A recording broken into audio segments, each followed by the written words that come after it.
Hi, everybody. So we're going to continue with the book of Judges. We're going to talk about Deborah the judge.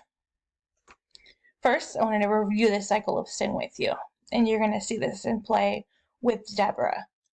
So the Israelites start worshiping other gods. God punishes the Israelites by letting another nation take over. Israelites cry out for help like they normally do. God sends a judge.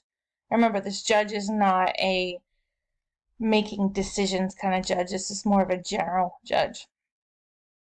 The judge then defeats the other nation, and Israel is at peace again. Okay, so let's talk about Deborah. Deborah was one of the first major judges, and it's very unique that she is a judge, simply because, well, she's a woman. So if she's named in the Old Testament specifically, she must be super important, and they would never put her in there if they were just making things up. They weren't. She was a real person, and she was a judge. So let's talk about Deborah. Deborah's job was to remind the Israelites to keep their covenant. During her lifetime, the Israelites started worshiping false gods, as usual. So God sent the nation of the Canaanites to take over. The name of the Israelite commander at this time was Barak. Yes, it's Barak. I don't know anything about if Barack Obama was named after him. I know nothing about that. I'm just telling you that his name was Barak. He and the Israelites tried to unsuccessfully conquer the Canaanites to, get them so that they could have control over the Israelites again, but it's unsuccessful because God is not with them.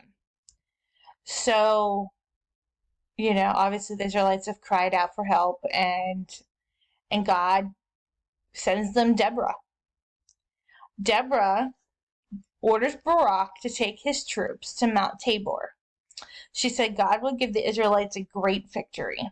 Now, what do you think he thinks about this? Well, Barak is doubtful. He's doubtful that this is actually going to work, but he's willing to give it a shot. The only thing is he wants Deborah to go with him and his troops to Mount Tabor, just in case. So the Israelite army meets the army of the Canaanites up on Mount Tabor.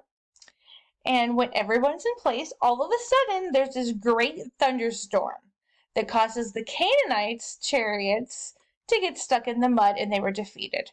The Israelites don't have chariots, so they're there on foot or horseback or whatever, but they don't have chariots. So if you've ever seen pictures of chariots, you know that they have these big wheels, and mud is going to cause them to get stuck.